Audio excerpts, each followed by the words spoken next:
Welcome back to my channel. So basically मेरे घर की कंडीशन बिल्कुल एक डिज़ास्टर जोन बन चुकी है। लाइक सीरियसली डस्ट है, डर्टी फ्लोर है, बेड भी बनाया नहीं है, एवरीथिंग वाज जस्ट तो मैंने सोचा let me do a complete deep clean of my bedroom and living room and show you guys the entire process. Literally मुझे 5 घंटे लग गए पूरा घर साफ़ करने में। You guys like cleaning videos और होम ऑर्गेनाइजेशन स्टेप, तो प्लीज़ लाइक करो, सब्सक्राइब करो और नोटिफिकेशन बेल टर्न ऑन करो। Let's get started. सबसे पहले मैंने अपना बेड वैक्यूम क्लीनर से अच्छे से क्लीन किया। बेड पर छोटे मोटे डस्ट पार्टिकल्स इजीली कलेक्ट हो जाते हैं, इसलिए रेगुलर क्लीनिंग बहुत इंपॉर्टेंट होती है। वैक्यूम क्लीनर यूज़ करने से सारी डस्ट इजीली रिमूव हो जाती है और बेड बिल्कुल फ्रेश और नीट लगने लगता है।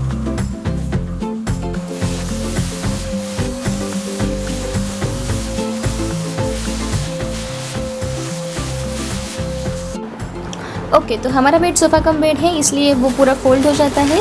उसके कारण उसकी क्लीनिंग बहुत इजी हो जाती है, इसलिए मैंने उसको पूरा फोल्ड कर दिया, उसका सोफ़ा बना दिया। और उसके नीचे इतनी डस्ट थी कि बाप रे बाप, मतलब उसके नीचे वैक्यूम क्लीनर या फिर झाड़ू नहीं जा पाता, इसलिए उसकी डस्ट क्लीन नहीं हो पाती। इसलिए उसको फोल्ड करके उसकी डस्ट क्लीन करना बहुत ज़्यादा इंपॉर्टेंट हो जाता है, नहीं तो मच्छर काटते हैं।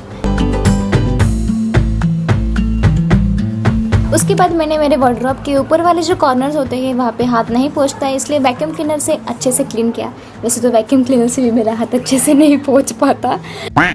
उसके बाद मैंने मेरा स्टडी टेबल डिक्लटर किया, क्योंकि हॉलीडेज़ चालू है, इसकी वजह से वो बहुत ज़्यादा क्लटर्ड हो चुका था। बुक, स्टेशनरी और रैंडम चीज़ें वहाँ पे रखी जा रही थी। और फिर मैंने वैक्यूम क्लीनर से उसके कॉर्नर्स वगैरह अच्छे से क्लीन किए। अर्बन कंपनी किचन क्लीनर से टेबल को अच्छे से क्लीन किया और वाइप भी किया। लेकिन यहाँ थोड़ी गड़बड़ हो चुकी थी, क्योंकि मुझे अचानक बाद में याद आया, जब मैंने टेबल पूरा क्लीन कर चुकी थी, कि मुझे टेबल के ऊपर चढ़ के ऊपर की दीवार और थोड़ा सा वो साफ़ करना था। उसके बाद मैंने पानी से भरी हुई बकेट लाई और पूरे फ्लोर पर पानी डाला। फिर मैंने वैक्यूम क्लीनर की हेल्प से फ्लोर को प्रॉपरली क्लीन किया। सारी डस्ट और डर्ट इजीली रिमूव हो गई और फ्लोर बिल्कुल शाइनी और फ्रेश लगने लगा। मुझे फ्लोर पे कारपेट लगानी है, लाइक वुडन जैसी कुछ, पर मुझे मिल नहीं रही है।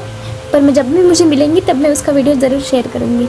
इतनी क्लीनिंग के बाद पूरा रूम एकदम क्लीन, रिफ्रेशिंग और सेटिस्फाइंग फील हो रहा था। फाइनली मैंने बेड पर न्यू बेडशीट डाली और मेरा बेड बिल्कुल फ्रेश और कोजी लगने लगा। इतनी सारी क्लीनिंग के बाद, इतना थक जाने के बाद जब क्लीन बेडशीट बेड पर देखो ना, एक अलग ही सेटिस्फेक्शन मिलता है। अब मेरा रूम क्लीन, ऑर्गेनाइज्ड और कम्प्लीटली रेडी है। उसके बाद मैंने मेरा स्टडी टेबल भी अच्छे से ऑर्गेनाइज किया। रूम कंप्लीट क्लीन हो जाने के बाद मैं आ गई हॉल में और वहाँ क्लीनिंग स्टार्ट कर दी। सबसे पहले मैंने सोफ़ा के कवर्स निकाल दिए। वैसे ये कवर्स हमारे ओल्ड सोफ़े के ही हैं, क्योंकि हमें न्यू कवर्स लेने हैं हमारे न्यू सोफ़े के लिए, पर जैसे चाहिए वैसे परफेक्ट कवर हमें मिल नहीं रहे। फिर मैंने सोफ़े को वैक्यूम क्लीनर से अच्छे से क्लीन किया और पिलोज़ को भी प्रॉपरली क्लीन किया। क्लीनिंग के बाद हॉल भी काफ़ी फ्रेश और नीट लगने लगा था।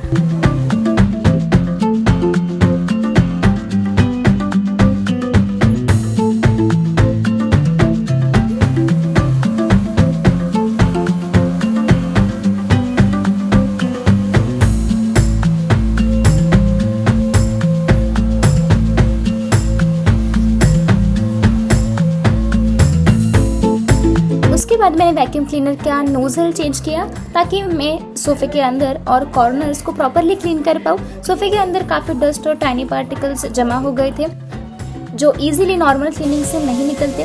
नोज़ल चेंज करने के बाद डीप क्लीनिंग बहुत ईजी हो गई थी।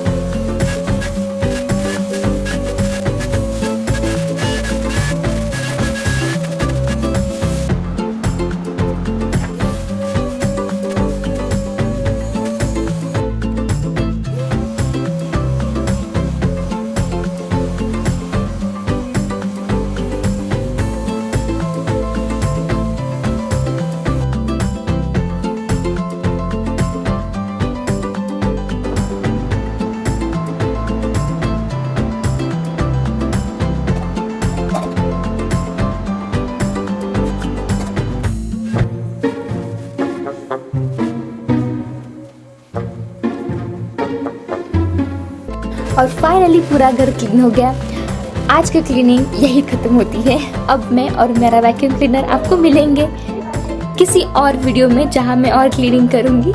तब तक अगर आपको भी क्लीनिंग वीडियोस पसंद है तो लाइक ज़रूर करना, शेयर और सब्सक्राइब करना मत भूलना। तब तक के लिए आप भी आपका घर बेडरूम क्लीन कीजिए और हम बाद में मिलते हैं। Bye bye.